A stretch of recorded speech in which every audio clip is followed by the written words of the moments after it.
Hi hello అండి. నేను మీ Sreelekha. Welcome to our channel Sreelekha creations. అందరికీ గుడ్ మార్నింగ్ అండి. మీరందరూ బాగున్నారా? నేనైతే చాలా బాగున్నానండి. మీరు కూడా బాగుండాలని మనస్ఫూర్తిగా కోరుకుంటున్నాను. మా సిస్టర్స్ బ్రదర్స్ అందరూ బాగుండాలని మనస్ఫూర్తిగా కోరుకుంటున్నానండి. ఫస్ట్ టైం నా ఛానల్ ఎవరైనా వ్యూ చేస్తున్నట్లయితే ఒకసారి నా ఛానల్ బయోని ఛానల్ మొత్తాన్ని విజిట్ చేయండి. ఒకసారి మీ అందరికీ నా వీడియోస్ తప్పకుండా నచ్చుతాయి. నచ్చినట్లయితే సబ్స్క్రైబ్ చేసి సపోర్ట్ చేయండి. ఇంకా ఈ వీడియో వచ్చేసి నా రొటీన్ వ్లాగ్ అండి. చెప్తున్నాను కదా, మార్నింగ్ నుంచి ఈవినింగ్ వరకు నేనేమేమి వర్క్ చేస్తాను అనేది, అలాగే ఇంటిని ఎలా చక్కదిద్దుకుంటాను, టైం టు టైం నా వర్క్ ఎలా కంప్లీట్ చేసుకుంటాను అనేది ఈ వీడియోలో చూపిస్తున్నానండి. నేను ఉదయాన్నే లేచి గిన్నెలు ఇవన్నీ తోమేసుకుంటున్నానండి. ఎందుకంటే నేను 8:30 కల్లా పిల్లల్ని స్కూల్కి పంపించాలి. వాళ్ళ స్కూల్కి పంపించాలంటే నేను త్వరగా చకచకా పనులన్నీ చేసుకోవాలండి. మార్నింగ్ వాకిలి ఊడుస్తాను అని మాత్రం అబద్ధాలు అయితే చెప్పాలనుకోవట్లేదు. ఎందుకంటే నేను ఇలా గిన్నెలు తోముకుంటూ ఉంటే మా బావగారు ఉన్నారండి. మా బావగారు అయితే వాకిలి ఊడుస్తారు. ఎవ్రీడే ఆయన ఊడుస్తున్నారు. ఇంతకుముందు నేను ఊడ్చేదాన్ని. కానీ నా హెల్త్ బాగోనప్పటి నుంచి మా బావగారే నాకు హెల్ప్గా మార్నింగ్ లేచి వాకిలి ఊడవడం మొదలుపెట్టారండి. ఫస్ట్ మా హస్బెండ్ ఊడుస్తూ ఉండేవాళ్ళు. అయితే ఆయనతో పాటు మా బావగారు కూడా లేచి ఒక పక్క నుంచి ఊడవడం అలా మొదలుపెట్టి నేను ఊడుస్తానన్నా అంటూ ఆయన వచ్చారు. ఇంకా ఆయనకి అలవాటు అయిపోయిందండి. నేను మార్నింగ్ లేచి ఊడుస్తానన్నా సరే నా చేతులు ఉన్న చీపురు లాక్కొని మరి మా బావగారే ఊడుస్తారు. ఇంకా నేను ఇలా అంట్లు తోమేసుకొని బట్టలు కూడా వాషింగ్ మిషన్లో వేసి ఉతికేస్తానండి. ఇంకా వాషింగ్ మిషన్ దగ్గర కంటే 36 సార్లు తిరుగుతూ ఉండాలి. ఒకసారి వాటర్ పట్టడానికి ఇప్పడానికి వీటన్నిటికీ టైం అయిపోతుందని చెప్పి నేను ముందుగానే వాటర్ పట్టేస్తాను మార్నింగ్ లేచిన వెంటనే. ఇంకా తర్వాత అయితే వంట ప్రాసెస్ అనేది చేసుకుంటున్నానండి. ఇదిగోండి, వంకాయ కర్రీ చేస్తున్నాను ఇవాళ. అలాగే పిల్లల కోసము స్వీట్ పొటాటో ఉడకబెడుతున్నానండి లంచ్ బాక్స్లోకి. ఎందుకంటే స్నాక్స్ ఐటమ్స్ అయితే ఏమీ చేయలేదు, అందుకని ఇంకా నేను ఇలా చేసి పెడుతున్నానండి. ఎవ్రీడే బిస్కెట్లు అవన్నీ పెట్టకూడదు, బయట నుంచి తీసుకొచ్చి పెట్టకూడదు అనే ఒక ఆలోచనతోనే ఇలా చేసి పెడతా ఉంటాను ఇంట్లో. ఇంకా పిల్లల్ని స్కూల్కి పంపించేసి ఇంక నేనైతే ఎంబ్రాయిడింగ్ వర్క్ దగ్గరికి వచ్చేసానండి. అది కూడా 2 కిలోమీటర్స్ నడుచుకుంటూ వస్తాను. ఇంకా నా ఫ్రెండ్స్ అయితే ఇక్కడ చాలామంది ఉన్నారు. అందరూ నా ఫ్రెండ్స్ అనుకోండి, 30 మెంబర్స్ ఉన్నారు. కాకపోతే అన్నిట్లో కొంచెం క్లోజ్ మెంబర్స్ అయితే నా కోసం ఇలాగ బుడంకాయలు అలాగే ఫ్లవర్స్ ఏమైనా తినడానికి స్నాక్స్ ఇవన్నీ తీసుకొస్తూ ఉంటారు నా కోసం. ఇంకా ఈవినింగ్ వరకు 9:30కి వెళ్ళి 4కి అయితే నేను ఇంటికి వస్తానండి. 4:30 అయిపోయింది. నేను నడుచుకుంటూ వస్తూ ఉంటాను కదా. ఇంకా వచ్చేసిన తర్వాత మా అన్నయ్య వచ్చాడండి ఇంటికి. వస్తూ జున్ను తీసుకొని వచ్చాడు. మా మమ్మీ పంపించింది. ఇంకా మా ఫ్రెండ్ ఇచ్చింది కదా బుడంకాయలు, తన పేరు సంధ్య. పువ్వులు తీసుకొచ్చిన ఆమె పేరేమో లిఖిత అండి. ఇంకా స్నాక్స్ ఐటమ్ తీసుకొచ్చే అమ్మాయి పేరు దివ్య. వాళ్ళందరినీ అయితే వీడియోస్లో చూపించట్లేదు. ఎందుకనంటే కొంచెం భయంగా బిడియంగా ఉంటారండి. పల్లెటూరు పిల్లలు కాబట్టి కొంచెం అడ్జస్ట్ అవ్వరు ఈ కెమెరా ముందు అనేసరికి భయం అనమాట ముందుగా. సో అందువల్ల నేను ఎవరిని కూడా వీడియోస్లో చూపించట్లేదు. 4:30కి ఇంటికి వచ్చిన తర్వాత అండి ముందుగా నేను టీ పెట్టుకొని మేమందరం కలిసి టీ తాగుతాము. పిల్లల కోసం ఏమైనా స్నాక్స్ ఇస్తాను. వాళ్ళు తిన్న తర్వాత ఇంకా వాళ్ళని స్నానాలు చేయమని హోంవర్క్లు అవన్నీ చేపిస్తానండి దగ్గరుండి. ఆ తర్వాత ఇంకా నేను వంట పనులు ఇవన్నీ మొదలు పెట్టుకుంటానండి. ఈలోపే బట్టలు మడత తీసుకోవడం, గిన్నెలన్నీ సర్దుకోవడం ఇవన్నీ చూసుకొని వంట అయితే స్టార్ట్ చేసేస్తాను. ఇప్పుడు మీరు చూసే బుడంకాయలు ఇవేమీ ఇంట్లో పండించినవి కాదండి, అలానే మార్కెట్ నుంచి తెచ్చినవి కూడా కాదు. వాళ్ళ అన్నయ్య గారు ట్రాక్టర్ దున్నడానికి పొలానికి వెళ్తే పొలం దగ్గర ఉన్నాయంటే అక్కడ నుంచి తీసుకొని వచ్చారు. ఇలా పెద్ద ముక్కలుగానే కట్ చేసి ఉంచేస్తున్నానండి. ఎందుకంటే చిన్న చిన్న కాయలు కదా, పెద్ద కాయలు అయితే ఇంకా 2 ముక్కలు కట్ చేసుకోవచ్చు. ఇదిగోండి, జస్ట్ ఇలా చూడాలి. ఇవి చేదు ఉన్నాయో లేదో చూసుకోలేదనుకోండి, కూర అంతా కూడా చేదైపోతుంది. ఇంకా కూరగాయలన్నీ కూడా కట్ చేసేసుకొని రెడీ చేసుకుంటాను. అల్లం వెల్లుల్లి కూడా ఇప్పుడే సిద్ధం చేసుకుంటున్నాను. చూసారు కదా, ఇంకా అన్నీ అయిపోయినాయి. ఒక కాయ మాత్రం కట్ చేసి పక్కన పెట్టాను. ఇదిగోండి, ఇవి సీడ్స్ కోసం, మళ్ళీ మొక్కలు వేసుకోవడానికండి.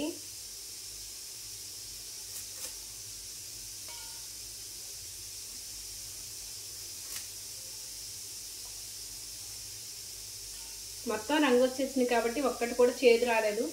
అన్నీ చూసుకోవాలి. ఒకవేళ పచ్చగా ఉందంటే ఖచ్చితంగా చూసుకోవాలండి. ఇలా పసుపు రంగు వచ్చేస్తే అన్నీ కూరకు బాగుంటాయి. దీంతో కూర చేసుకోవచ్చు, పచ్చడి చేసుకోవచ్చు, విడిగా కూర చేసుకోవచ్చు, బోలెడన్ని రకాలు చేసుకోవచ్చు అండి.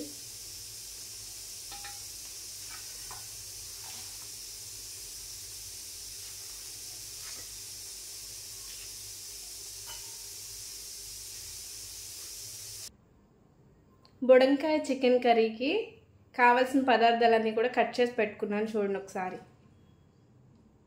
ఇదిగోండి, ఉల్లిపాయ, పచ్చిమిర్చి, బుడంకాయలు, ఒక టమాటో, కొంచెం కొత్తిమీర. చూసారు కదా. అల్లం వెల్లుల్లి పేస్ట్ ఇప్పుడే ఫ్రెష్గా పట్టాను. చికెన్ వాటర్లో వేసి ఉంచానండి, కొంచెం సాల్ట్ వేసేసి. ఇలా కొంచెం లైట్గా సాల్ట్ వేసి వాటర్లో పెట్టామనుకోండి, కర్రీలో జ్యూసీగా ఉంటుంది, అలాగే స్మూత్గా ఉంటుంది పీసెస్. ఇదిగోండి, రైస్ కూడా వండేసాను ముందుగానే.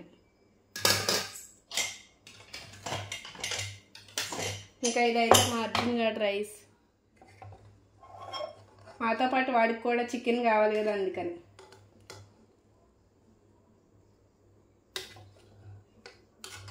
చూసారు కదా. ఇదిగోండి, ఇంతే. ఇంకా కర్రీ అయితే వండడం ఎలానో చూపిస్తాను, ఓకేనా? వచ్చేయండి చూసేద్దాం. వీడియో ఎండింగ్ వరకు చూడండి. ముందుగా అడుగు మందంగా ఉన్న గిన్నెని స్టవ్ పై పెట్టుకొని ఆయిల్ వేసుకున్నాను. చూడండి, ఆయిల్ అయితే హీట్ అయింది.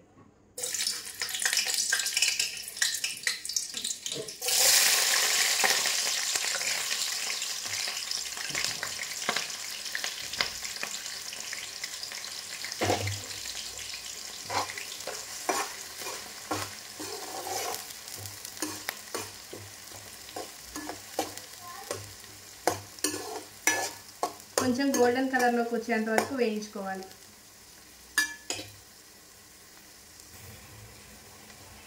ఇదిగోనండి, ఈ విధంగా కొంచెం గోల్డ్ కలర్లోకి స్టార్ట్ అవుతుంది కదా. లైట్గా ఇలా వేగిన తర్వాత ఇంకా అల్లం వెల్లుల్లి పేస్ట్ వేసుకున్నాం. ఒక స్పూన్ వేసుకుంటే సరిపోతుంది. ఒక స్పూన్.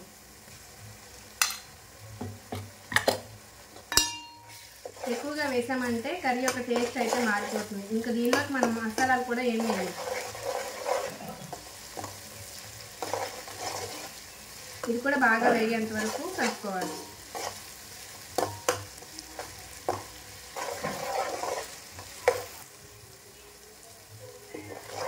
ఈ విధంగా పచ్చివాసన పోయేంత వరకు వేయించుకున్న తర్వాత చూడండి, అల్లం వెల్లుల్లి పేస్ట్ మొత్తం కూడా బాగా కలిసిపోయింది, అలాగే వేగిపోయింది. ఇంకొంచెం వేగించామనుకోండి అడుగు అంటడం అయితే స్టార్ట్ అయిపోతుంది. సో అందుకని ఇలా వేగితే చాలు, పచ్చివాసన పోయేంత వరకు వేపుకుంటే చాలు. ఇంకా ఇప్పుడండి మెయిన్ ఇంగ్రీడియంట్ బుడంకాయలు అలాగే టొమాటో వేసేసుకున్నాం దీనిలోకి. నేను వేయకుండా అవే పడిపోతున్నాయి, చూసారా.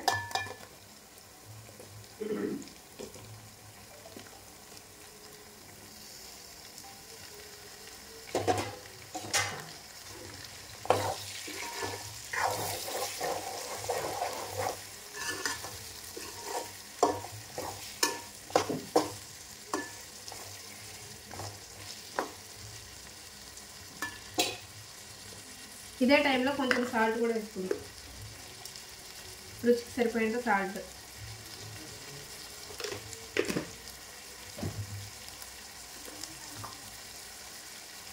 కొంచెం పసుపు.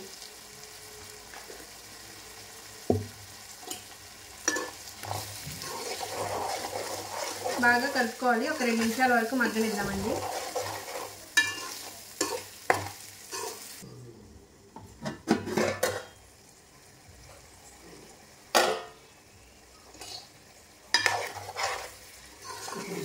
ఇలా బుడంకాయలు మగ్గిపోయిన తర్వాత ఇప్పుడు దీనిలోకి చికెన్ వేసుకుందాం. చూసారు కదా ఎలా మగ్గాయో.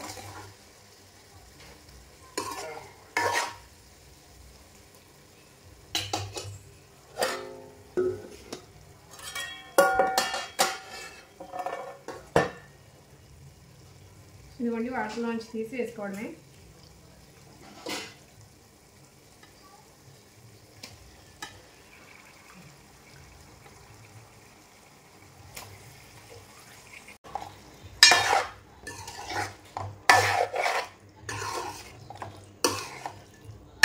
ఇలా బాగా కలుపుకొని ఇప్పుడు చికెన్లో నుంచి వాటర్ వచ్చేంత వరకు మనం ఉడికించుకోవాలి. హై ఫ్లేమ్లో పెట్టి ఉడికించినా కూడా ఏం అడుగంట. ఒక 5 మినిట్స్ తర్వాత ఇది చూడండి చికెన్లో నుంచి వాటర్ ఎలా వచ్చింది చూస్తున్నారా,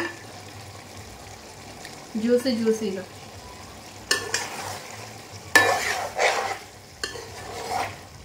చూసారు కదా, అడుగు అంటకుండా వస్తుంది. ఇదే మనం కనుక బుడంకాయలు చిన్న ముక్కలుగా కట్ చేసామనుకోండి, నజ్జు అయిపోయేది, అసలు ఆ ముక్కలు కనబడకుండా అయిపోతాయి. ఇలా ఉడికించడం వల్ల బుడంకాయలకి చికెన్ ఫ్లేవర్ వచ్చి చాలా బాగుంటుంది తినేటప్పుడు. ఇప్పుడు కారం వేసుకోవడమే, మీరు ఎంత తింటే అంత వేసుకోండి.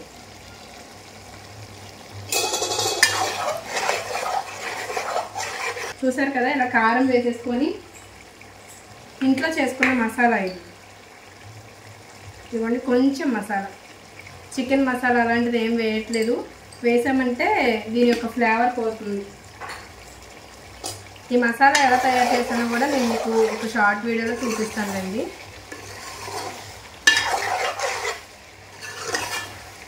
ప్రతి కూరలోకి, నాన్ వెజ్లోకి ఇదే వాడతాను నేను. ఇంకా వేరే ఏ మసాలాలు వేయండి నేను. చూసారు కదా, ఇంక ఇప్పుడు దీన్ని మనం సిమ్లో పెట్టుకొని ఉడికించుకోవాలి ఒక 15 మినిట్స్ వరకు. ఇంకా చికెన్ కూర అయితే రెడీ అయిపోతుంది. 15 మినిట్స్ తర్వాత నేను మీకు చూపిస్తాను. ఇదిగోండి 15 మినిట్స్ తర్వాత కర్రీ ఇలా ఉంది, చూస్తున్నారు కదా.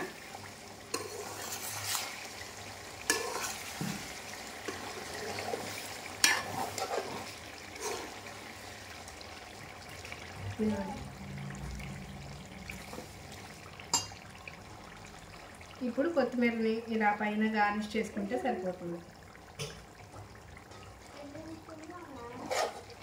జస్ట్ ఇలా తిప్పేసుకొని మూత పెట్టేసుకొని ఇంకా ఆఫ్ చేసేయడమేనండి స్టవ్. చూసారు కదా ఎంత గ్రేవీగా వచ్చిందో కర్రీ. మీరు కూడా ఒకసారి ట్రై చేసి ఎలా ఉందో చెప్పండి.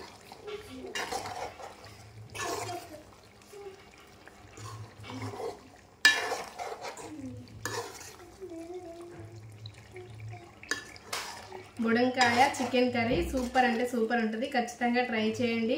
అలాగే మీ అందరికీ వీడియో నచ్చినట్లయితే లైక్ చేసి, షేర్ చేసి, సబ్స్క్రైబ్ చేసి నా ఛానల్ని సపోర్ట్ చేయండి. మరిన్ని మంచి వీడియోస్తో నేను మీ ముందుకు వస్తాను.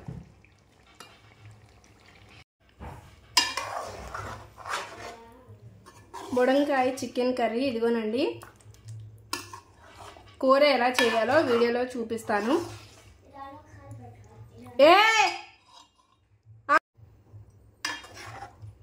వేడివేడిగా బుడంకాయ చికెన్ కర్రీ చేశాను, చూస్తున్నారా. ఎలా చేయాలో వీడియోలో చూపిస్తాను.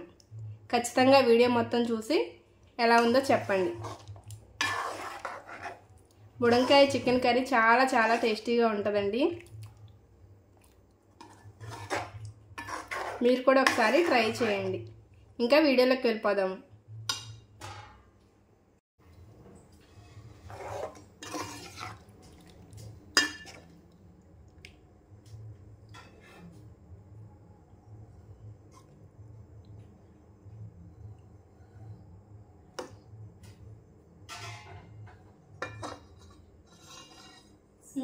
తీసుకో స్మెల్.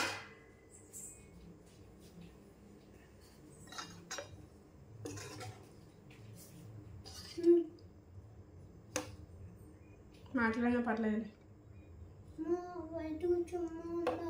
లోపలే.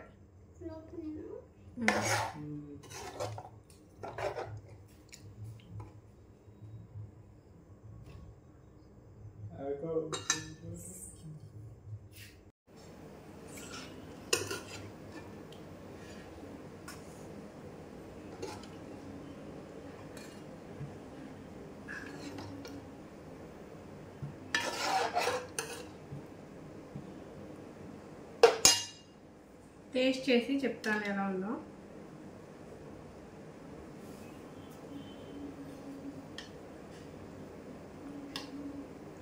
ఫుల్ కాలుతుందేమో, వేడిగా ఉంది.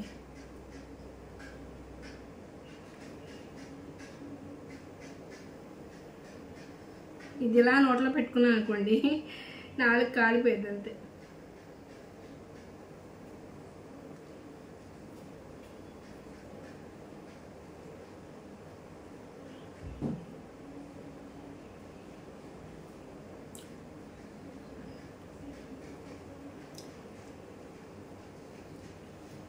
బాగుంది, చాలా బాగుంది కూర.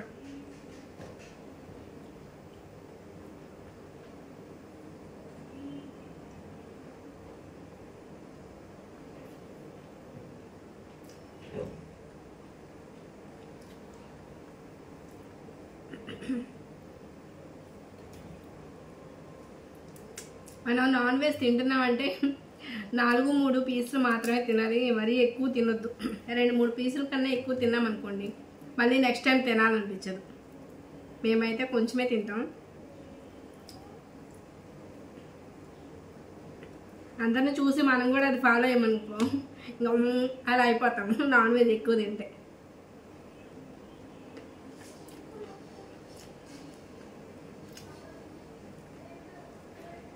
రోజు నాన్ వెజ్ తిన్నా కొంచెం కొంచెం తిన్నారనుకోండి నెక్స్ట్ టైం మళ్ళీ తినాలనిపించింది. అది ఎవ్రీడే తింటున్నారనుకోండి ఎక్కువ కొంతమందికి తినలేని ఇంకా ఎవ్రీడే నాన్ వెజ్ తిని తిని బోర్ కొట్టేసింది అంటారు. అలా అనిపించదు 2-3 పీసులు వేసుకుంటే.